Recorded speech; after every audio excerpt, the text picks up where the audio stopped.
welcome to Bamble, the podcast about nothing in particular. My name's Taz. And I'm Kirsten. And Kirsten just found a tiki mug full of my secret stash of lollipops. The jig is up. Oh my god, it's full of candy. It is full of candy. It's one of my hidden in a shelf. It's one of my many little squirrel holes. Oh my god. Squirrel bolt? Is that the term? Squirrel bolt?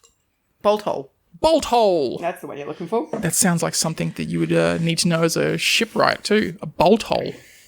It also sounds really rude. Shut your bolt hole. Well, I mean, sailors do have filthy, filthy mouths.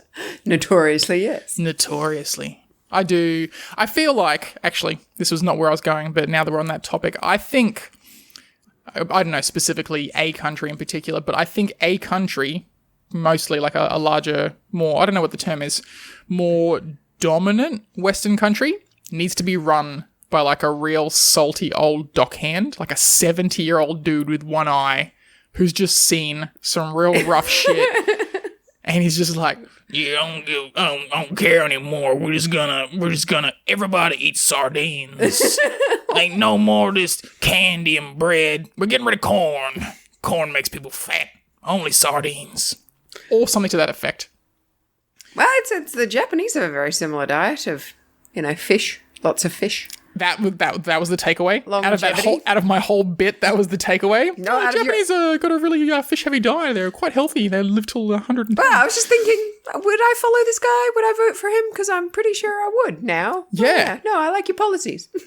I mean, do you have a pamphlet? It doesn't even have to be like an old sea dock worker or a guy. It could be. I want him sounding a bit more piratey. That sounded very much more like a gold miner, a gold prospector. Yeah, I had the Boston accent in my head, but I cannot do it, so I didn't try. All right, but so you got prospector instead. Yeah, when I think dock worker, like port dock worker, I think the typical Boston accent with the half beanie, half balaclava. They're always got it rolled up on their head. Oh, yeah. And they've got, like, stubble. And it's always blue. It's always blue. And they're always wearing a really, thick puffer jacket with a shirt similar to this underneath. And they're, ready for the blizzard. You can't demonstrate something to me on a podcast. In an audio medium, I go, hey, everyone, look at the shirt that I'm wearing.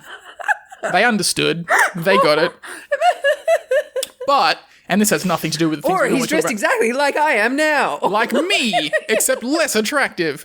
Because you could be wearing anything. He's in a penguin suit. Or similarly, someone who works in just I wouldn't say lower class, but lower middle class. So, the 65-year-old woman who's working at a cash register in a convenience store who has to do so because times are tough. Have her as the leader of parliament, someone who's been through all of that and have them in charge. Anyone from that kind of salt of the earth style that's had to live through being a regular Joe or Janet in power. I would like to see the shake-up. I've always thought it would be hilarious if they made being prime minister or president like jury duty. Oh. So you just randomly get called up, be like, oh, Taz, next week you are going to be the Minister of Finance. And you'd be like, okay. They had a similar concept in one of the vaults in one of the Fallout games where once a year somebody was elected to be the vault overseer, the leader of the vault. Ah. But on the... Did they have a revolt? No, they didn't, unfortunately. Well, actually, they did in the end. Okay. But the big thing was, in order to stop people from enjoying the job too much, they were in charge for a year. And on the year and a day, they were killed. They were killed. So you were selected. Nobody wanted to be the overseer because they had a year to live. And okay. And that's an incentive not to want the power. Yeah. That's quite clever if you think about it. So, but the vaults in Fallout are all social experiments. So after the bombs dropped, Vault Tech actually had different vaults with different things. But you wouldn't be the most altruistic leader. You've got a year to live. You'd be full hedonistic. The vault, sex, drugs, and rock and roll. Yeah, the vault is completely messed up by the time you get there because obviously most of these social experiments didn't work. But they had weird social experiments like 1,000 women and one man, 1,000 men and one woman, one guy. It's got to be one sore lady. One guy and 1,000 puppets, weird stuff, just to view what was going on. Mm-hmm. They had one which is the setup for New Vegas, where the Vault 21, everything was done around gambling. So they just gambled 24/7, and they had so all the different social experiments. She said, with the extent of gambling, is the Melbourne Cup horse race once a year. Yeah. I'm much the same. I've stopped doing the lotto, actually, wasting money.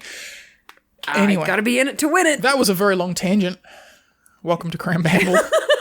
Seeing as we've got a lull in the conversation between a completely off-topic to hopefully on-topic, this is a good time to plug our social medias. So if you haven't already and you have some spooky shower thoughts, send through to krambamblepodcast@gmail.com. We have a Twitter, Krambamble, and Kirsten also has an Instagram that you can follow and interact with. You want to give them the deets of that one, Kirsten? Yep, it's just called Krambamble Kirsten. And at the moment, I'm averaging 3 new followers a day. Ooh. I know, and I'm very happy with that.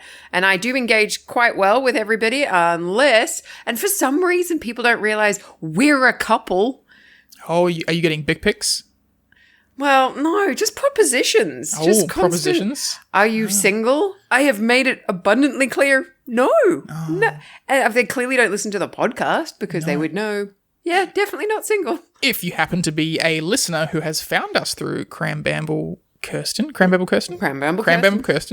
let us know.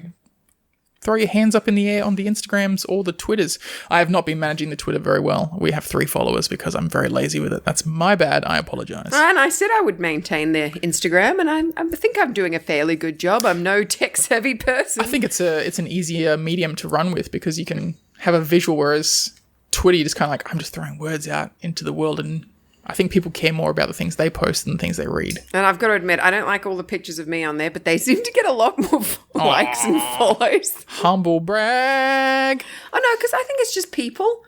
I certainly don't tart myself up for them.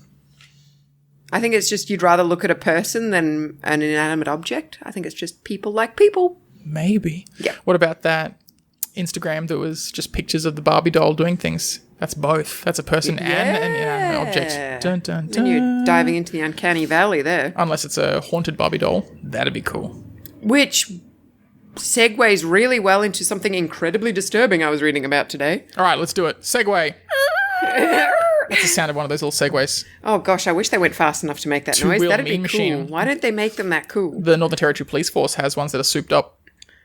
Oh, fancy. So they chase people that are escaping on foot. Oh my God, I'd love to see the speed that the chases with the music. I think they get up to 40 k's an hour. It's a lot faster than that, I imagine. All right, haunted Barbie doll. Well, not quite. Okay. But Ken doll. No. Malibu Stacy? No, shush. I'll tell you what happened to me and why I fell down this bizarre rabbit hole. Action Man. Is I was...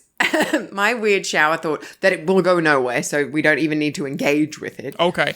Was... No commitment. I wonder if there's like fresher ghosts and if they're better. Fresher ghosts? You know, like a fresh ghost. Is it more powerful than like a 18th century ghost? Oh, gotcha. Yeah, I was like, the freshness of ghosts. Opposite to our stewing theory where they gain power by... the aspect of time being applied to them. Yeah. Where they're like the Energizer Bunny. So they start off, they're all bouncing around. They're like, pot handle smash, knocking things off of shelves. Candle blown out. Electric bulbs shattered. Which goes against a lot of the writings in the, I guess what's the word? Law? Just the law around them. Thank you. Because they always say that they grow in strength. You know, they learn to manipulate household objects when they can't really in the beginning. Because like when a new person comes in. But I think it's the people that are charging the ghosts because they have terrorized a family prior. Yes. Floating stuff around. And then the new family moves in and they've got to sort of recharge again because they can only move slight things in the beginning and then it accelerates to the point where like blood's oozing from the walls. So maybe the family is energizing the ghost. This is so not on topic, but... Well, that's one of the many theories about ghosts and spirits that they're actually powered and... what is the term I'm looking for? They gain strength and permanence from the interactions of human emotions. So, which is why fear... and anxiety is something easier to manipulate and cultivate in a person. So, you know, you can scare them and get one big thing, but if you create this sense of anxiousness and paranoia by moving things around, you'll actually gain more power that way. So that was one of the theories. So the theory of like ghosts latching onto people and giving them nightmares because you have a stronger emotional state when you are unconscious and dreaming. Yes. Yes, I find a lot of people get mixed up between subconscious and unconscious. They're like, oh, it was my unconscious thought. I'm like, that means you weren't conscious. Unconscious thought, teeth falling out. Yeah. I was driving along and I had this unconscious thought and I was like, you shouldn't be unconscious behind the wheel. Yeah, like take a nap. Yeah. Don't drive off the road. You become one of the ghosts. So, yeah, a lot of the time people just get those interchangeably and I don't think that's correct. No, when I was talking about the freshness of ghosts, then I went on this weird little tangent about maybe, you know how you can get spirit vessels and maybe you should be using Tupperware to keep it fresh and maybe keep your ghosts in the fridge. Oh, that's brilliant. I don't know. It was just something stupid I was thinking about. But that actually led me to the terribly dark thing that I'm going to talk about, which relates to the Barbies. Okay, so I was looking up freshness of ghosts. Obviously not a thing, couldn't find anything. But randomly it got me onto a page by, I think it was like on a Canberra page. So it was an incredibly detailed academic paper, which I was not going to trawl through the entire thing. Okay. But it was about children's spirits. Okay. And in Thailand, it is huge to have your own child spirit. Well, I imagine it costs less to feed them. Okay. No, apparently they bring you luck and they're much more potent than any other spirits. Don't have to buy them new clothes every year because they don't get older. And I think that's where the freshness came in. I mean, they always like the same TV show. You could just have SpongeBob playing nonstop. I think it's like a Tamagotchi. So they do tend to buy them clothes and stuff, but you don't really have to maintain it. You know, they're not going to outgrow them. I feel like you're moving towards they create effigies for them to inhabit. Well, this is the terrifying thing. Originally, they used to take, and the younger the better, so people were murdering pregnant women and taking the fetuses. Okay. Then they would bake them, the bodies, alive, and then paint them with gold leaf, and then that would be the effigy that they would be housed in the spirit. They're called kumantong. Yeah. Yeah. So, like I said, super dark. That's very dark. Obviously, they don't do that anymore, but the belief is that still we there. know of. Well, that's what I was going to bring up. So, they now they just have super realistic, hyper realistic dolls that Japan's like pumping out creepy latex dolls for them to inhabit. Oh, it would be I Japan. think they're ceramic, but anyway. Why is ceramic creepier than latex? Like you would think latex would be creepier, but ceramic would be creepy because you just see the sheen and you're like, that's not right. Yeah, true. Ugh. That's a no from me. Ugh. Jiggly latex. Anyway. What? I don't know. I was That's just a different thinking about podcast. one of those jiggly latex dolls. Because you know how they're all so malleable and you had a little baby one? Yep. Oh, creepy. Like a Stretch Armstrong. Yeah. You like stretch it around, use it as an nunchuck. Well, look, apparently they bring super, super, super good luck, so people do really, really want them. So they get these hyper-realistic dolls, and then they get the child spirit put into them by a priest. So where do they find the priest is just plucking them from the air? Yeah. Oh look, my there's a lot of God. stillborn children. Is there a priest running around a children's graveyard wearing a floppy straw hat and a giant butterfly net, and he's just chasing them at midnight? He's like, "Come over here, little ones!" Swish. And he's Got got him. like a bag of candy running around the... I just had the visual of him catching it, and then like that awkward thing where you're holding the bottom of the net on the butterfly net, and then like pushing it into a Tupperware container, and whoop, and just closing it. And he's like, shakes it. I'm glad he's sealed for using freshness. Tupperware, yeah. Well, it lasts longer. Gotta make a burp. Do you remember those ads back in the day? Oh my goodness. You gotta burp your Tupperware. I wouldn't be surprised if an Asian country had like a creepy ad like that, because I've told you about the Vaseline ads that I saw in the Philippines. It was weird animated ads where they have like, you know how heavy like the health videos where they have like a picture of the skin, but it's drawn like the little cartoons with the arrows going, nutrients go this way, that kind of thing. Oh yeah, gotcha. So the whole premise of Vaseline in the Philippines was germs out, nutrients in. So you rub Vaseline on your skin and the germs in a direct red arrow go out of your body, and the nutrients come into your body. Okay. So I wouldn't be surprised if there's some weird Thai Tupperware container that's like, sealing your ghosts. Blurp. Blurp. Blurp. Oh my God. All right. But yeah, no, it's still a thing, as much as I'm like, no, it's fine. They only use the effigies now. In May, on May 18th, 2012. Yeah. So fairly recently. That was a while ago. If you think about it, 8 years ago. 8 years ago. It doesn't seem like long ago, but it was a while ago. Well, this is the only one that they've managed to catch. A 28-year-old Taiwanese man. Timon. Huh? Timon. Was arrested in a Bangkok hotel room with 6 male fetuses that had been roasted and covered in gold. Police reported that the man intended to sell the fetuses in Taiwan for about 6,300 USD each. Oh, he's a traditionalist. He's keeping that old... Well, I think there must be a market for it. Yeah, there would be. There's still a lot of superstitious people around the world who get ridiculous things. Well, I know this is even further back. In 2011, a case was reported in Laos of a man murdering his pregnant wife so he could use the fetus as a looklaud, which is effectively, like a super potent good luck charm. Well, off the bat of that very dark thing, you've given me an idea for a business. The Supernatural Shopping Network. Oh, absolutely. We could sell ghost capturing Tupperware containers. We could sell the little latex dolls with spirits in. We could actually have like a little board of options and we can just go source all these spirits from children's graveyards with butterfly nets. I don't see why we couldn't. Would they hang around in the graveyard though? I feel like... Probably not. It really depends on the death. I think you're better off in a hospital for children Probably. ghosts. I think it's probably also one of those things in the same way as the farmer, the sturgeon farmer that came over here years ago. Sturgeon as in the fish. As in the fish. Okay, gotcha. And it is... Oh no, it was either in... I think it was either Australia or the US. Might have been the US. But it is now illegal to transport and breed sturgeon outside of Russia. Okay. It's illegal. But he transferred them over before that law came into effect. So he's the only international breeder. He's the sturgeon king. He's the only international breeder of sturgeon. And the reason... Actually, I think it was Australia. How did he bring them over? Like just in his coat? No, he got them shipped over before the sanctions went through because they were coming through. I'm just imagining a man with a sturgeon in his coat pocket.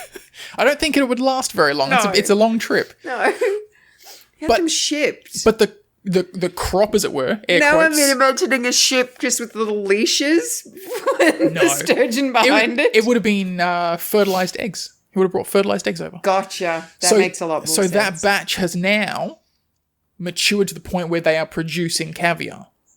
So it's his 20-year investment. The reason I went on that... Is sturgeon fish any good to eat? Probably not as valuable as the eggs. I like caviar. Go on. I think it's very similar to milking snakes, though, where it actually damages the animal to produce the eggs, so you can't get thousands and thousands of... I thought you were going to say, well, the snake's not so delicious, but its milk is delicious. Snake, yeah. Snake It's got a real kick. The reason I went on that hella long, non-spooky tangent, and I apologize, listeners, for that, is our business for child... What are the name of those weird dolls? Oh my God, I closed it. I can't remember Taiwanese words. Something like that. Yeah. Oh, well, that's only for male ones. There's another name for the female ones. Oh, weird. Yeah, that makes sense. It'd be a long-term investment. We would need to create... Kumantong. Okay, so we would need to build our own children's graveyard from scratch, fill it with play equipment, fill it with toys, so when they bury the dead babies there, they stay playing the toys. It'd be a long-term investment for capturing ghosts. It was a very long tangent for an unfunny payoff. Yep. But I think it might work. No, I reckon we just go to hospitals. That's creepy. Than my idea. Hospitals at night, even more creepy with butterfly nets, because I reckon there's probably a lot of stillborn children. No, you become a nurse. I'll go and do a quick nursing degree. That's horrifying. Or an orderly. Nettie Nurse. Nettie Betty. They would call you Nettie Betty. Nettie Betty. Nurse Nettie Betty. They could never catch you because you know the warrens underneath the hospital, the old haunted walkways. And you walk past adult ghosts and they're like, hey, Kirsten are here. No, not right now, Gerald. I'm looking for baby ghosts. I'm on the hunt for someone valuable. Or maybe I'm friends with the ghosts and they bring me like new kids. That makes sense. Ghosts are probably better at capturing ghost babies than humans. I imagine whatever wavelength frequency they exist on, they can catch them and grab them by their little baby ankles and drag them. Can you imagine? There we go. That's multiple ideas for the Supernatural Shopping Network. We could also sell voodoo dolls. We could sell shrunken heads. Oh, look, I'm not into the negative aspects. Because I think voodoo, like, you never use a voodoo doll for something nice. You don't, like, tuck a $50 note in your voodoo doll and be like, oh, I hope you find some money today. You always do something awful to a voodoo doll. Well, you know, there's a reason. Give it a little back massage. There you go. I know you're stressed out, Kevin. There's a reason Stark Industries was worth billions upon trillions of dollars at the start of Iron Man. Because they used voodoo? Because they made weapons. Oh, right. I was just like, what? We could get a contract with the US military. Harold Stark and his hundreds of voodoo dolls. Ghost demons. Demon ghost baby doll Pikachu things. That'd be a good contract. I don't know if you could have demon babies. They don't have... they wouldn't have souls. No. Do they have souls? Yeah. That's what a ghost is, isn't it? I don't know. I don't know either. I know it seems like it would make sense to be more along the lines of the consciousness than the soul. Either way. I'm not going to delve into that minefield. Either way, ipso facto, am I using that right? Did I use it right this time? No, yeah, I guess so. Yes. Oh man, I was going to do a whole like Diana riff, how I'm like, oh, I'm not Princess Diana, running through those minefields. But that's not exactly a current reference. She was running through minefields? Yeah, she was a huge proponent of like helping kids in there. Oh. Yeah. I did not know Wow, this. niche reference, never mind. Yeah. I didn't know that. But I mean, I think when she was doing her thing, I was quite young, so. Yeah, no. I think my mum was a huge fan when I was a kid, so I knew a lot about it. I think a lot of women our mother's age, like really loved it. every woman thought, we have so much in common, Diana and I. Yeah. I've got 2 sons, she's got 2 sons. Yeah. I'm a princess, she's a commoner.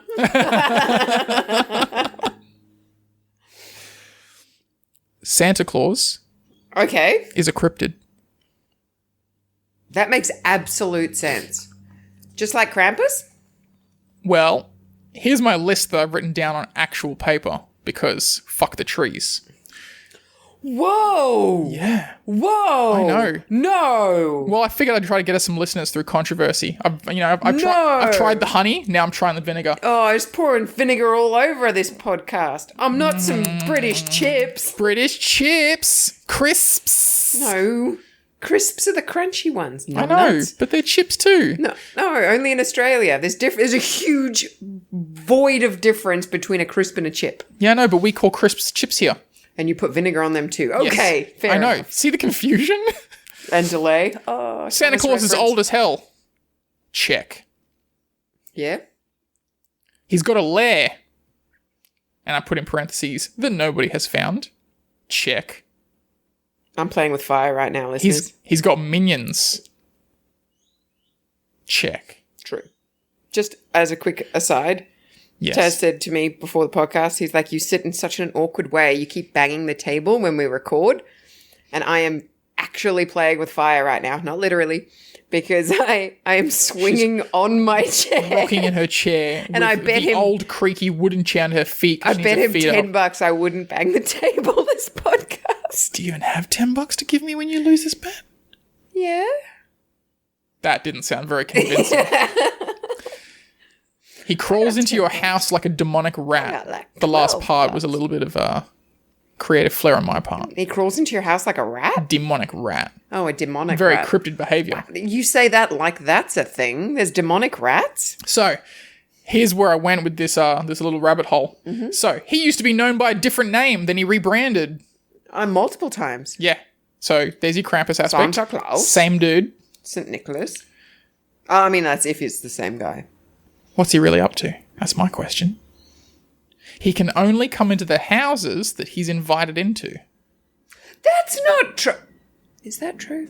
People not the people who aren't Christian, but people who are actively in an opposing religion. So, Islamic people that don't celebrate and Christmas. Jewish kids don't get Christmas presents. Santa Claus does not give presents to the good little Jewish boys and girls or the Islamic boys and girls because he hasn't been invited into the house. But he does give presents to the agnostics.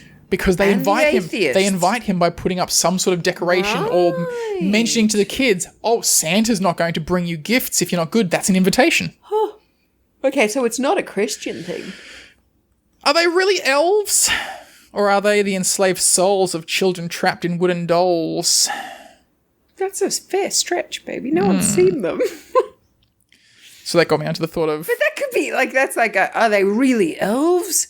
Or are they sentient sandwiches? Like, I mean, it's as plausible. Well, you find a creepy dude who wears a black suit way back when, now red, because rebranding, obviously, through Coca-Cola. Thanks. You've decided that it's black originally. Well, he was Black Peter. True. After Krampus. Krampus. And then there was probably something before that. Black Peter was the bad one, though. He wasn't Santa. Same guy. Well, Germans are a little bit more aggressive with their... They're like, do I get something for Weihnachten, Mama? Nein, you're a bad little boy. I can't remember which one it was. It was either Sweden or Lapland or one of them, but they had the Christmas cat. Okay, I like it. It's a giant cat Yes. that would come and eat the children Oh, I dig it.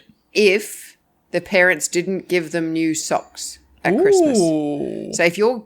Like, that's what's terrible, is it wasn't up to the kids. It didn't matter if you behaved really Yeah. well, did all your chores. It was the parents. You'd be like, we've got too many. There's too many mouths to feed.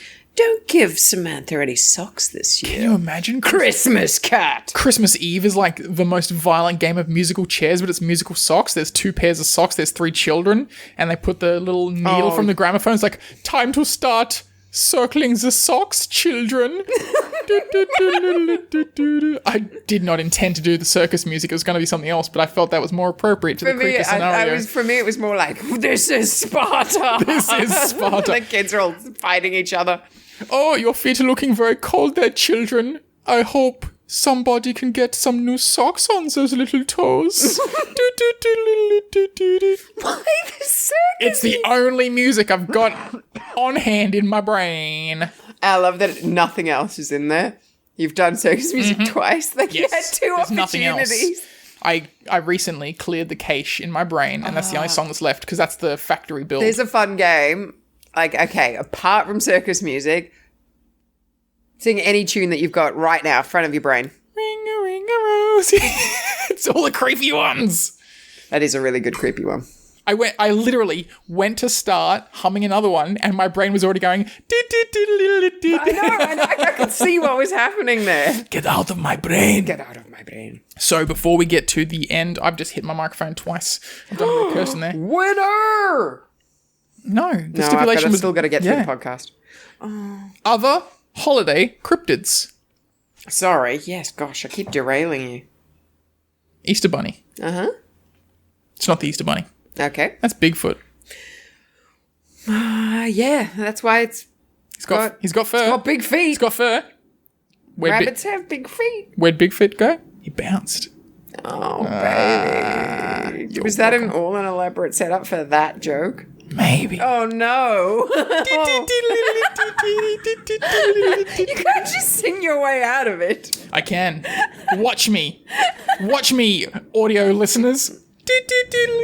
Okay, can I go somewhere really taboo? Yes, you've got 1 minute and 30 seconds to do it. Nope, I'm going to have to save it for the next podcast then. No. Because it's deep. It's deep? Well, no, okay. I'll just try and rush through it as quickly as possible. Oh, Some it's a hilarious cliffhanger. things I found out about necrophilia. Okay, go.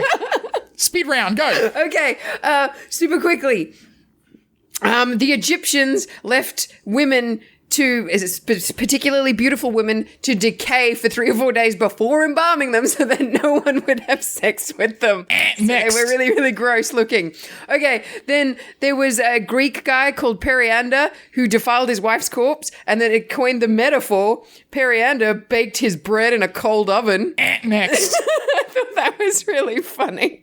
Okay, there's a whole bunch of classifications for different type of necrophilia. Some of them are like genuinely super gross, so Tell I don't me want to. more. No, they're like really gross. We're not going to go into them, but some of them. Okay, there's romantic necrophiliacs, who are bereaved people who remain attached to their dead lovers' bodies. So there's quite nice ones. The funniest one I found was opportunistic necrophiliacs, people who would normally have no interest in necrophilia, but take the opportunity when it arises. This has been Kram Bamble. My name's Taz. How often does that arise? You wouldn't want to discover that you're an opportunistic necrophiliac and an ambulance driver. And her name's Kirsten. We'll catch you next time, guys. Bye.